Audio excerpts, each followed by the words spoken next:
Edward Snowden. A hero to some, a traitor to others. His actions have sparked endless debate, and his name has become synonymous with the global conversation on privacy, state surveillance, and individual freedom. Today, we delve into the enigma that is Edward Snowden. A former National Security Agency contractor, Snowden's story is one of intrigue and controversy.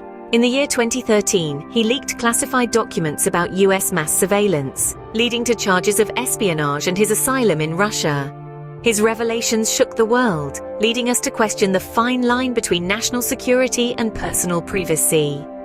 In the eyes of some, Snowden is a patriot.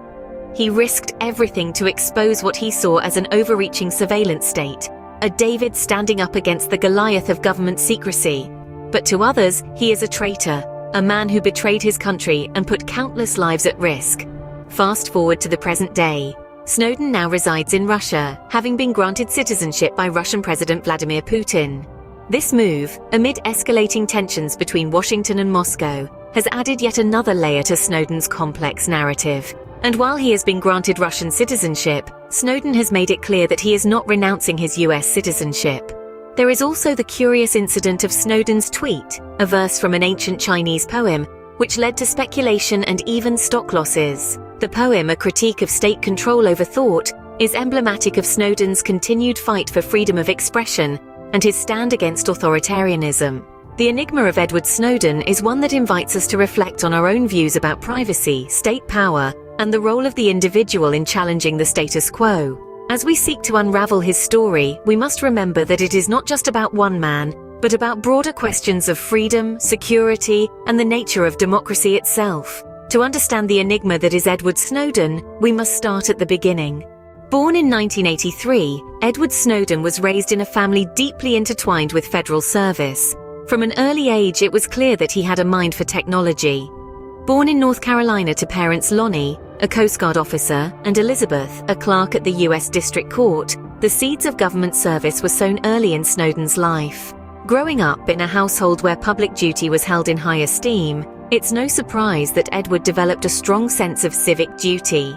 However, it was his affinity for technology that would ultimately shape his future. As a teenager, he was often found tinkering with computers, and his fascination with the digital world was evident. His schooling was somewhat unconventional. A bout of mononucleosis led to him missing a significant portion of high school, but that didn't stop him from pursuing his passion for technology. With the rise of the internet, Snowden found a new, boundless playground. He taught himself programming and explored the burgeoning world of cyberspace, skills that would later prove invaluable. His entrance into the intelligence community was not through the front door, so to speak. His first job with the federal government was as a security guard for the National Security Agency's University of Maryland Center. But his technological prowess didn't go unnoticed. He soon found himself working for the Central Intelligence Agency as a systems engineer, an opportunity that allowed him to dive headfirst into the world of cyber intelligence. Snowden's journey from a security guard to a systems engineer at the CIA was swift, a testament to his exceptional skills and intellect. It was here, in the heart of the intelligence community, that Snowden's view of government surveillance began to take shape.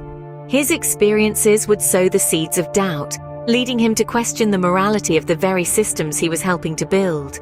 Little did he know his skills would soon be put to use in ways that would change the world.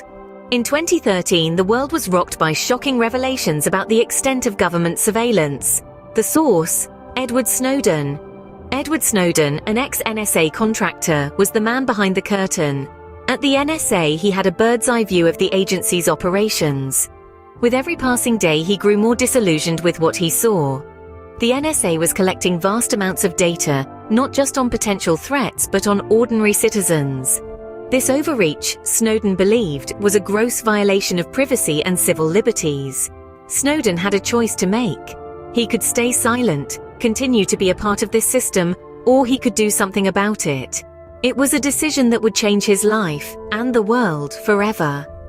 In a bold act of defiance, Snowden chose to blow the whistle. He leaked a trove of classified documents to journalists, unveiling the sprawling reach of the NSA's surveillance programs. The documents were a bombshell. They revealed that the NSA was collecting phone records, emails, and internet activity from millions of people around the world. It wasn't just about keeping tabs on potential threats anymore. It was about watching everyone, everywhere. The leaks sent shockwaves around the globe. The very notion of privacy was called into question. People began to wonder, in this digital age, is privacy just an illusion? The state, it seemed, had its eyes everywhere. The impact of the leaks was monumental. They sparked a global conversation about privacy, state surveillance, and the balance between security and civil liberties. They forced us to confront uncomfortable questions about the power of the state in the digital age. But these revelations came at a cost. For Snowden, they meant becoming a fugitive. The US government charged him with espionage and he was forced to seek asylum in Russia. To some, he was a hero, a patriot who risked everything to expose the truth. To others, he was a traitor, a man who betrayed his country and put national security at risk. Snowden's leaks opened the world's eyes, but they also made him a wanted man. With the US government hot on his heels, Snowden found himself a man without a country, seeking asylum wherever he could.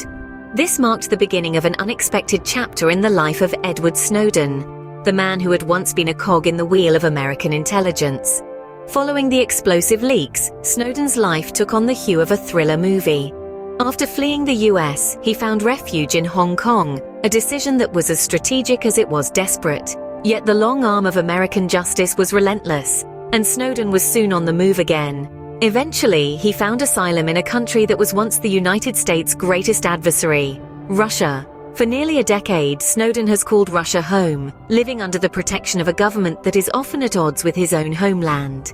In 2020, he was granted permanent residency, and in 2022, amidst a whirlwind of international tensions, Russian President Vladimir Putin granted Snowden citizenship. Yet Snowden has maintained that he has not renounced his US citizenship, a testament to his complex relationship with his country of birth. Snowden's life in Russia is shrouded in mystery.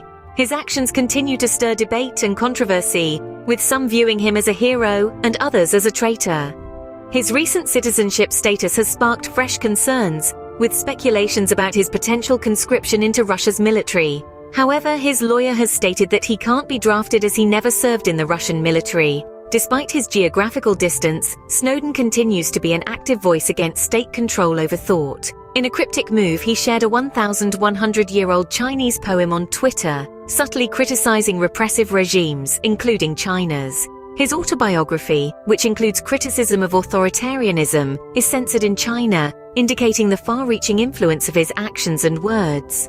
Edward Snowden remains a figure of controversy and intrigue, his story a stark reminder of the fine line between security and freedom. As he navigates his life in the aftermath of the leaks, his actions continue to reverberate around the world, igniting discussions about the balance between national security, personal privacy, and freedom of speech.